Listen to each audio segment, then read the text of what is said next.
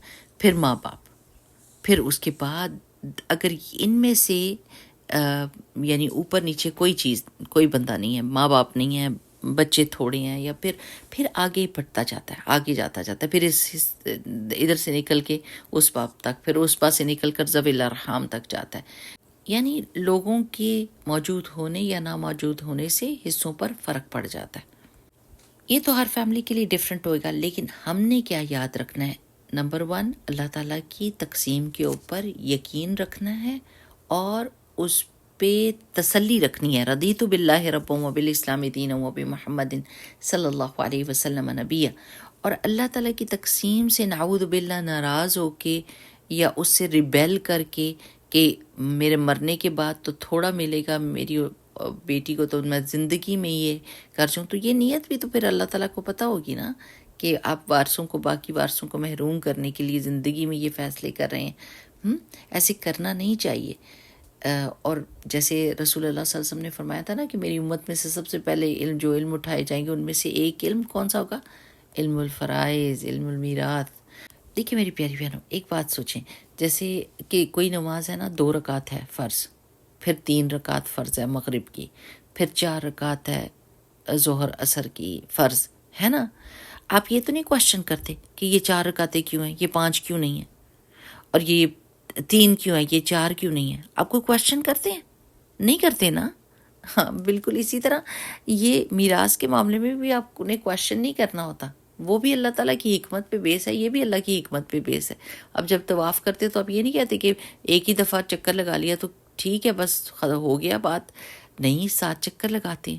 آپ جب عرفات میں جاتے ہیں اور اللہ تعالیٰ کا حکم ہے کہ مغرب کی اذان ہو گئے تو نماز نہیں پڑھنی، نماز مزدلفہ میں جا کے پڑھنی ہے، مغرب اور عشاء کی اکٹھی کر کے. تو آپ کوئی کوشچن تو نہیں کرتے، آپ جو اللہ تعالیٰ نے حکم دیا آپ کے دماغ میں وہ چیز نہیں بیٹھ رہی. آپ کہتے ہیں کہ ہاں ویسے تو نارمل دنوں میں اذان ہو تو سب سے افضل کام کیا ہے کہ فوراً نماز پڑھنی ہے. لیکن اب جب اللہ تعالیٰ نے کہہ دیا کہ عرفات کے بیچ میں سے آپ نے نکلنا ہے اور آپ نے مغرب نہیں پڑھنی، تو آپ کوئی کوشچن نہیں اٹھاتے کہ کیوں اللہ تعالیٰ. آپ ویسے تو کہتے ہیں کہ اول وقت کی نماز آپ کو پسند ہے اور یہاں پر آپ کہہ رہے ہیں کہ ہم یہ نہ پڑھیں. ہم نہیں کوشچن کرتے، ہم اللہ سبحانہ وتعالیٰ کے حکم کو ویسے ہی لے لیتے ہیں جیسے اللہ تعالیٰ نے دیا تھا. کیوں؟ کیونکہ ہماری عقل اس حکمت کو نہیں سمجھ سکتی جو اللہ تعالیٰ کے حکم کے اندر ہے موسٹ آف دا ٹائم. جن کو سمجھ آ جائے وہ تو بڑی بات ہے الحمدللہ کہ انسان، ورنہ ہم کیا کرتے ہیں، ہم اپنی عقل کو بھی سبمٹ کرتے ہیں. اب دیکھیں جب آپ سجدہ کرتے ہیں تو آپ کون سا جسم کا حصہ جو ہے اللہ سبحانہ وتعالیٰ کے آگے رکھتے ہیں؟ سب سے اوپر جو آپ کے سر ہے، آپ کا ماتھا، جس میں آپ کا دماغ ہے، آپ کی آنکھیں، آپ کا کان ہے، آپ کا منہ ہے، ہر چیز کو سبمٹ کر دیتے ہیں اللہ سبحانہ وتعالیٰ کے آگے کہ اللہ تعالیٰ میری عقل کسی جگہ نہیں پہنچ سکتی، آپ کا علم بہت بڑا ہے. وَلَا يُحِيطُونَ بِشَيْءٍ مِّنْ عِلْمِهِ ہے نا. ہم کوئی احاطہ نہیں کر سکتے اللہ سبحانہ و تعالیٰ کے علم کا. تو اس لیے تسلی رکھا کریں. اور جیسے آج کل نا ایک ہوا چل پڑی ہے کہ ہر چیز کے اوپر سوال کھڑا کر دیتے ہیں. کچھ چیزیں ایمان والی ہوتی ہیں، اس پر اپنے ایمان لانا ہوتا ہے اور بات مان جانی ہوتی ہے، اس کو کوشچن نہیں کرنا ہوتا. لیکن اب ان چیزوں کے بارے میں بھی جو ہے نا کوشچن اٹھایا جاتا ہے. جیسے آپ دیکھیں کہ کتنا یہ بڑی بات ہوئی تھی، میرا جسم میری مرضی. What is this concept? یہ کیا آپ کا جسم تو نہیں ہے، جسم تو اللہ سبحانہ و تعالیٰ کی امانت ہے آپ کے پاس. آپ کی کوئی مرضی نہیں چلے گی، اللہ کی مرضی چلے گی. یہ آپ کو کس نے یہ دھوکہ دے دیا کہ آپ کا جسم اور آپ کی مرضی ہے؟ جب آپ نکاح کرتی ہیں تو پھر آپ مہر لیتی ہیں، آپ اللہ سبحانہ و تعالیٰ کی اس لمٹ کا خیال رکھتی ہیں کہ اللہ تعالیٰ میں نے اپنے ہسبینڈ کے ساتھ وفاداری کا ثبوت دینا ہے. ہمارے ایک پیکٹ ہوا ہے، ایک وعدہ ہوا ہے، اور جس کو میں نے پورا کرنا ہے. اس میں بچے پیدا کرنا، اپنے گھر کی حفاظت کرنا، اپنی عزت کی حفاظت کرنا، اور اپنی شوہر کی بات ماننا، اس کی جسمانی اور اس کی جذباتی ضرورتوں کا خیال رکھنا. یہ سب چیزوں کا میرا وعدہ ہے جب میں نے شادی کی ہے. تو اس کے بعد اگر کوئی آپ کو بغاوت کا کوئی بھی سلوگن دے دیتا ہے، یہ سلوگنز ہی ہے نا، میرا جسم میری مرضی، تو سلوگن دے دیتے تو دماغ استعمال کریں کہ یہ کس جگہ پر لے کر جا رہا ہے، ہمیں کیوں بغاوت سکھا رہا ہے. ہم اپنی مرضی سے شادی کرتے ہیں، اپنی مرضی سے اس ریلیشن شپ میں جاتے ہیں، اور ہر ریلیشن شپ کے کوئی اصول ہوتے ہیں، آپ نے ان کو فالو کرنا ہوتا ہے.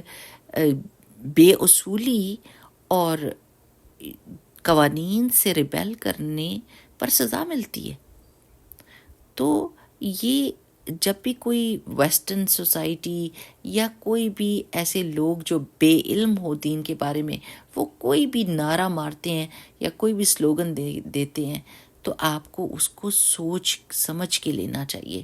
اس کو بے علمی کے ساتھ لے کے کہ چلو جی اپنی زبان سے یہ بات ادا کرتے ہیں، اب وہ بات کہاں تک پہنچ جاتی ہے. اب دیکھیں کہ بہت مشکل ہو جاتی ہے، اور انسان کے ایمان پر اس کا اثر پڑتا ہے. ایمان بہت ضروری چیز ہے، اس کی تجدید کی دعا کیا کریں، اور یہ دعا کیا کریں اللہم زدنی ایمانا و یقینا و فہما. اللہ مجھے زیادہ دے ایمان اور یقین میں میرے اضافہ کر، اور میرے فہم میں اضافہ کر. اللہم جدد الایمان فی قلوبنا. اللہ تعالیٰ ہمارے دلوں کے اندر ایمان کی تجدید کر دے، ان کو رینیو کر دے. کیونکہ پتہ نا کہ رسول اللہ صلی اللہ علیہ وسلم نے فرمایا تھا کہ ایمان بھی تمہارے دلوں کے اندر بوسیدہ ہو جاتا ہے جیسے کپڑے بوسیدہ ہو جاتے ہیں. آپ نے دیکھا ہوگا کہ آپ وہ رکھتے ہوتے تھے نا اس میں بکسوں میں کپڑے، تو وہ کیا ہوتے تھے، اگر بہت عرصے اس کو نکال کے ہوا نہیں لگائی اور وہ کپڑے پڑے ہیں، تو آپ ان کی اگر تہیں بھی کھولتے تھے تو وہ چر جاتا تھا کپڑا اور وہ بوسیدہ ہو جاتا ہے نا. تو اسی طرح یہ نہیں کر سکتے کہ ایمان بس لے آئے ہیں اب تو ٹھیک ہے، وہ بھی بوسیدہ ہو جاتا ہے، اس کو بھی تجدید کی ضرورت ہے. بار بار اللہ تعالیٰ کے احکام کی پابندی اور علم حاصل کرنا، اور قرآن کی تلاوت اور قرآن کی سمجھ اور فہم کو پیدا کرنا، اس سے ایمان مضبوط ہو جاتا ہے، اس ایمان میں اضافہ ہوتا ہے. تو اللہ تعالیٰ سے دعا ہے کہ اللہ تعالیٰ ہمارے ایمان میں اضافہ کرے. آمین. بارک اللہ فیکم. سبحانک اللہم و بحمدک، نشہد ان لا الہ الا انت، نستغفرک و نتوب الیک. السلام علیکم و رحمۃ اللہ وبرکاتہ.